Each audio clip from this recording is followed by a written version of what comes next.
మనం ఈరోజు చదువుతున్న పురాణాలు, గుడి గోడలపై చూస్తున్న శిల్పాలు కేవలం మనిషి ఊహాజనిత కథలు మాత్రమేనా?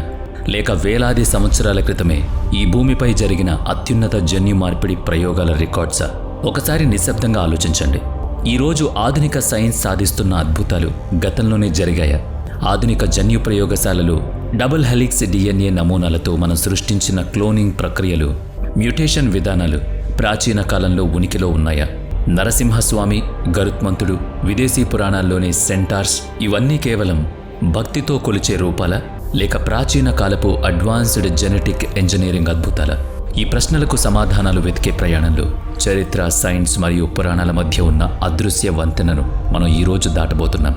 ఈ ప్రయాణం మీ ఆలోచన విధానాన్ని పూర్తిగా మార్చేస్తుంది.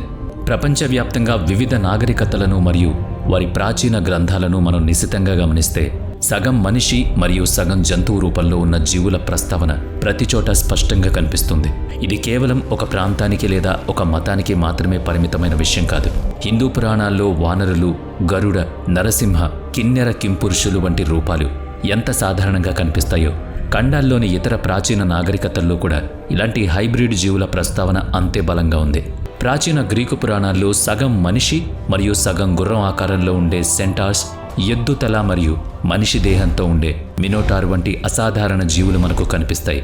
ఇక ఎంతో నిగూఢమైన ఈజిప్షియన్ చరిత్రను పరిశీలిస్తే మనిషి ముఖం మరియు బ్రహ్మాండమైన సింహం, దాని శరీరంలో ఉండే స్ఫింక్స్ విగ్రహాలు, అలాగే నక్కతల మరియు మనిషి శరీరంతో ఉండే అనుబీస్ దేవుడి రూపాలు నేటికి మనకు ఆశ్చర్యం కలిగిస్తూనే ఉన్నాయి.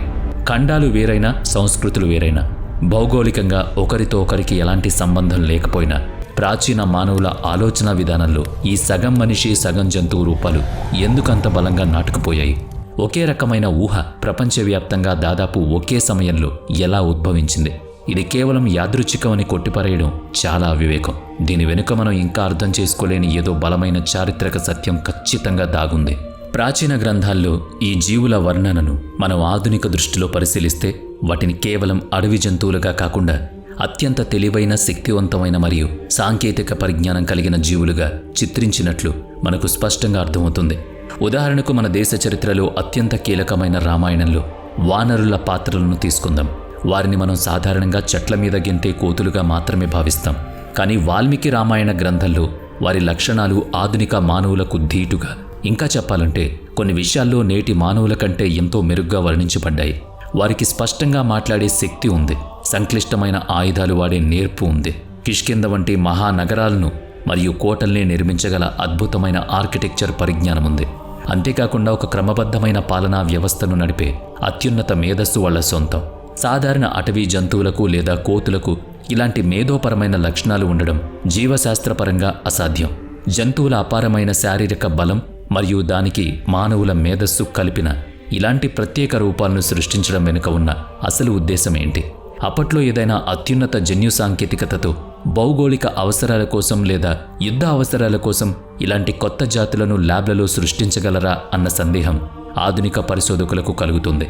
ఒక జీవి యొక్క సహజమైన పరిణామ క్రమంలో ఇంతటి సంక్లిష్టమైన మరియు భిన్నమైన క్షణాలు కేవలం కొన్ని వేల సంవత్సరాల తర్వాత కాలంలో అభివృద్ధి చెందడం అసాధ్యమని ఆధునిక జీవశాస్త్రం స్పష్టంగా చెబుతోంది. ఈ కోణంలో ముఖ్యమైన పాత్రలను విశ్లేషిస్తే ఆశ్చర్యకరమైన మరియు భయానకమైన నిజాలు మనకు గోచరిస్తాయి. ముందుగా హనుమంతుడు, వాలి, సుగ్రీవుడు వంటి వానరులను తీసుకుంటే వారిని మనం కేవలం సాధారణ జంతువులుగా చూడలేదు. ఆధునిక సైన్స్ పరిభాషలో చెప్పాలంటే వాళ్ళు అత్యంత అడ్వాన్స్డ్ హోమోనిడ్ స్పీసీస్ అయి ఉండొచ్చు. అంటే మానవ జాతికి సమాంతరంగా అభివృద్ధి చెందిన, అత్యధిక శారీరక సామర్థ్యం మరియు సమానమైన మేధో సంపత్తి కలిగిన ఒక ప్రత్యేక జన్యు రకం. సముద్రం మీద వంతెన నిర్మించడం అనేది మామూలు విషయం కాదు. నీటిపై తేలే రాళ్లను ఉపయోగించి ఇంజనీరింగ్ సూత్రాలను పాటిస్తూ నలుడు మరియు నీలుడు ఆధ్వర్యంలో నిర్మించిన ఆ రామసేతు వానరుల మేధస్సుకు సజీవ సాక్ష్యం. ఇక గరుత్మంతుడి విషయాన్ని నిశితంగా పరిశీలిస్తే సగం మనిషి మరియు సగం పక్షి ఆకారం మనకు కనిపిస్తుంది. ఇది ఖచ్చితంగా అడ్వాన్స్డ్ ఏరోడైనమిక్స్ మరియు సంక్లిష్టమైన జన్యు నిర్మాణాల అద్భుత కలయిక. ఒక సాధారణ మనిషి శరీరంతో అంత బరువుతో గాల్లో ఎగరడం అనేది భౌతిక శాస్త్ర నియమాలకు, గ్రావిటీకి పూర్తిగా విరుద్ధం. కానీ అతిపెద్ద పక్షికి ఉండే బోయి ఎముకల నిర్మాణం, గాలిని కోసుకుపోయే రెక్కల బలం మరియు ఏరోడైమెన్షన్స్ డిజైన్ మనిషి శరీరానికి జన్యుపరంగా జోడిస్తే అప్పుడు అది సాధ్యమే అని నేటి ఆధునిక విజ్ఞానం అంగీకరిస్తోంది. అదేవిధంగా అత్యంత భీకరమైన నరసింహస్వామి అవతారం, సింహం యొక్క భయంకరమైన శక్తి, కండరాల బలం మరియు మనిషి యొక్క పదునైన ఆలోచన విధానం కలిపి పర్ఫెక్ట్ జెనెటిక్ స్పైస్ ఇది. హిరణ్యకశిపుడి కథను ఒకసారి సైంటిఫిక్ కోణంలో ఆలోచిద్దాం. అతను కోరుకున్న వరం కేవలం ఒక వరం కాదు, అది ఒక జీవిని అంతం చేయడానికి అసాధ్యమైన షరతుల జాబితా. పగలు లేదా రాత్రి కాకుండా, గాల్లో లేదా నేల మీద కాకుండా, మనిషి లేదా జంతువు కాకుండా, ఆయుధాలతో కాకుండా, ఇవన్నీ జీవశాస్త్రపరంగా ఒక మృత్యువును అడ్డుకునే పారామీటర్స్. ఇలాంటి క్లిష్టమైన షరతులను మరియు భౌతిక నియమాలను అధిగమించటానికి అప్పటి సాంకేతిక నిపుణుల ఉద్దేశ ప్రకారం ల్యాబ్లో సృష్టించిన అత్యున్నత హైబ్రిడ్ మ్యూటెంట్ జీవి నరసింహ రూపం కావచ్చా? ఆ జీవి చేతి గోళ్లు సహజమైనవి కావు, అవి అత్యంత కఠినమైన ఆయుధాల్లా పనిచేసేలా జెనెటిక్ డిజైన్ చేయబడి ఉండొచ్చు.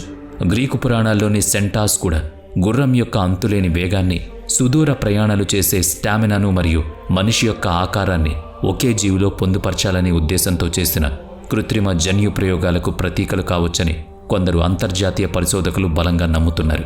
ఈ చారిత్రక మరియు పౌరాణిక విషయాలను ఆధునిక సైన్స్ దృష్టితో చూస్తే మనం తీవ్రంగా ఆశ్చర్యపోయే, ఒకంత భయపడే పోలికలు కనిపిస్తాయి. ఈరోజు మన ఆధునిక జీవశాస్త్రం CRISPR-Cas9 అనే అత్యాధునిక జన్యు సవరణ సాంకేతికతను ఉపయోగిస్తోంది. ఇదొక మాలిక్యులర్ సిజర్స్ లాంటిది. ఈ అద్భుతమైన టెక్నాలజీ ద్వారా నేటి శాస్త్రవేత్తలు ఒక జీవిలోని DNAను ఖచ్చితత్వంతో కత్తిరించి అందులో మనకు కావలసిన కొత్త లక్షణాలను సులభంగా ప్రవేశపెట్టగలుగుతున్నారు. బ్యాక్టీరియాలు, వైరస్ల నుంచి తమను తాము కాపాడుకోవడానికి వాడే సహజ రక్షణ వ్యవస్థను మనిషి తన సొంత జన్యు ప్రయోగాలకు వాడుకుంటున్నాడు. అంతేకాకుండా కైమరస్ అనబడే సంక్లిష్టమైన ప్రయోగాలు కూడా ఇప్పుడు ప్రపంచవ్యాప్తంగా రహస్య ల్యాబ్స్లో జోరుగా జరుగుతున్నాయి. మనిషి మరియు పంది జన్యువుల కలయికతో పందుల శరీరంలో మానవ అవయవాలను పెట్టే ప్రయోగాలు ఇప్పటికీ జరుగుతున్నాయి. అలాగే జెల్లీఫిష్ యొక్క DNAని ఉపయోగించి చీకట్లో మెరిసే కోతులను సైతం సృష్టిస్తున్నారు. ఇది నేటి సైన్స్ సాధించిన అద్భుతం మరియు భయంకరమైన వాస్తవం. మరి ప్రాచీన కాలంలో బ్రహ్మ విద్య లేదా అద్భుతమైన మంత్రాల రూపంలో ఇలాంటి అడ్వాన్స్డ్ DNA మ్యూటేషన్ టెక్నాలజీ ఉండుంటుందా? మంత్రం అంటే కేవలం శబ్దాల కూర్పు మాత్రమే కాదు, అది ఒక రకమైన పవర్ఫుల్ ఫ్రీక్వెన్సీ అని క్వాంటమ్ ఫిజిక్స్ చెబుతోంది. ఆ నిర్దిష్టమైన ఫ్రీక్వెన్సీ లేదా సౌండ్ వేవ్స్ ద్వారా మనిషి DNA నిర్మాణంలో మార్పులు తీసుకురావచ్చని సిమాటిక్స్ మరియు ఎపిజెనెటిక్స్ వంటి ఆధునిక సిద్ధాంతాలు కూడా చెబుతున్నాయి. సహజమైన మ్యూటేషన్ ద్వారా జంతువులు ఒక రూపం నుంచి మరొక రూపానికి పరిణామం చెందడానికి లక్షలాది సంవత్సరాలు, సుదీర్ఘ సమయం పడుతుంది.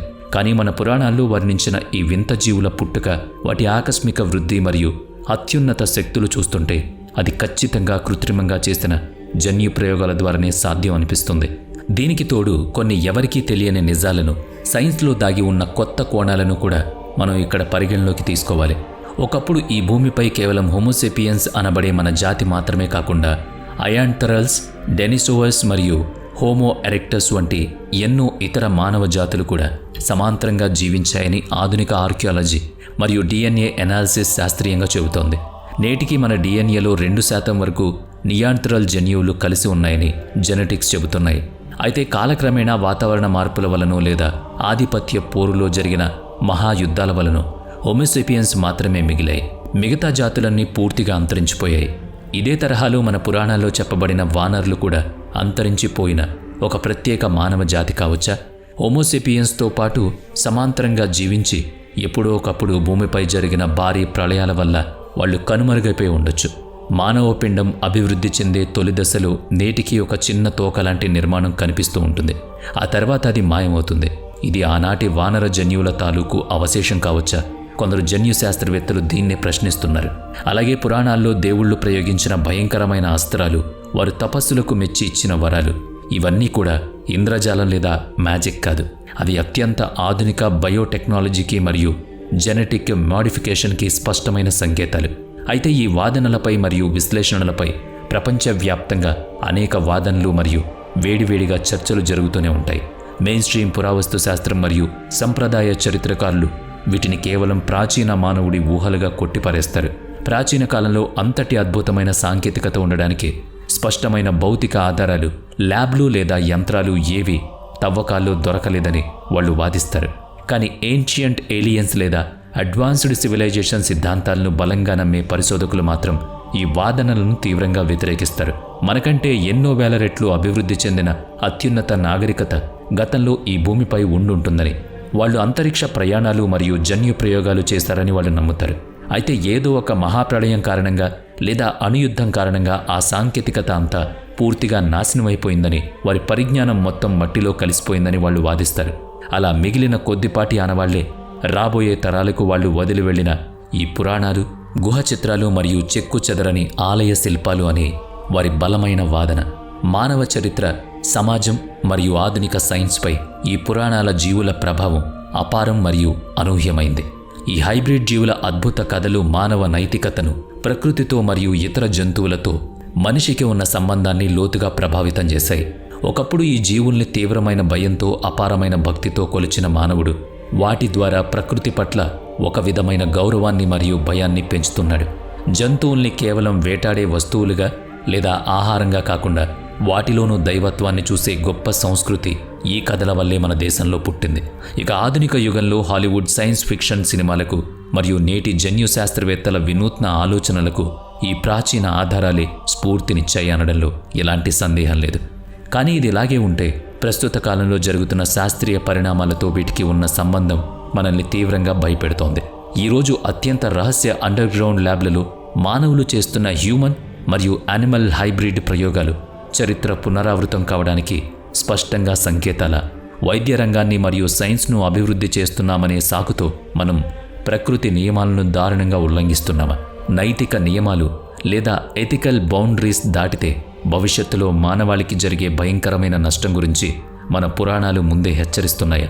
ప్రాచీన కాలంలో రాక్షసులు తమ స్వార్థం కోసం, అమరత్వం కోసం పొందిన అడ్డుగోలు వరాలు చివరికి వారి భయంకరమైన వినాశనానికి దారితీస్తున్నట్లు నేడు మనం చేస్తున్న ఈ వినాశనకరమైన జన్యు ప్రయోగాలు మొత్తం మానవజాతి అంతటినీ అంతం చేయడానికి దారితీస్తాయా? మనం ఎక్కడి నుంచి వచ్చాం, ఎలా పరిణామం చెందాం, చివరికి ఎటు వెళుతున్నాం? ఇది ఎప్పటికీ మానవ మేధస్సుకు అందని ఒక పెద్ద మిస్టరీనే.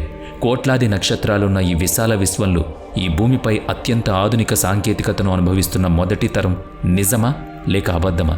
లేక వందల వేల సంవత్సరాల క్రితమే ఒక అత్యున్నత నాగరికత సృష్టించిన అద్భుతాలను, వాళ్ళు అత్యంత నైపుణ్యంతో వాడిన అధునాతన సాంకేతిక పరిజ్ఞానాన్ని మనం కేవలం కట్టుకథలుగా, పురాణాలుగా, అడవుల్లో మిగిలిపోయిన శిథిలాల రూపంలో చూస్తున్నామా? ఆధునిక DNA సైన్స్ ఈరోజు కేవలం ఒక కొత్త విషయాలను కనుగొనడం మాత్రమే కాదేమో, బహుశా గతంలో మనం శాశ్వతంగా కోల్పోయిన విజ్ఞానాన్ని తిరిగి నెమ్మదిగా కనిపెడుతుందేమో. దానికి ఆధునికత అనే పేరు పెట్టి మనం గర్వపడుతున్నామేమో.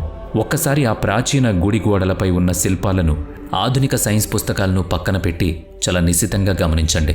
మీకు అక్కడ కనిపించేది కేవలం ప్రాణం చెబుతున్న భవిష్యత్తు కథలు. మన మూలాల్ని, మన అస్తిత్వాన్ని, మన పరిణామాన్ని మళ్ళీ ఒకసారి తీవ్రంగా ప్రశ్నించుకోవాల్సిన సమయం ఆసన్నమైంది. వీడియో నచ్చితే లైక్ చేయండి, షేర్ చేయండి. ఇప్పటి వరకు మన ఛానల్ని సబ్స్క్రైబ్ చేయనట్లయితే ఇప్పుడే సబ్స్క్రైబ్ చేసుకుని పక్కనే ఉన్న బెల్ ఐకాన్పై క్లిక్ చేయండి. నెక్స్ట్ వీడియోలో మళ్ళీ కలుద్దాం. Thanks for watching.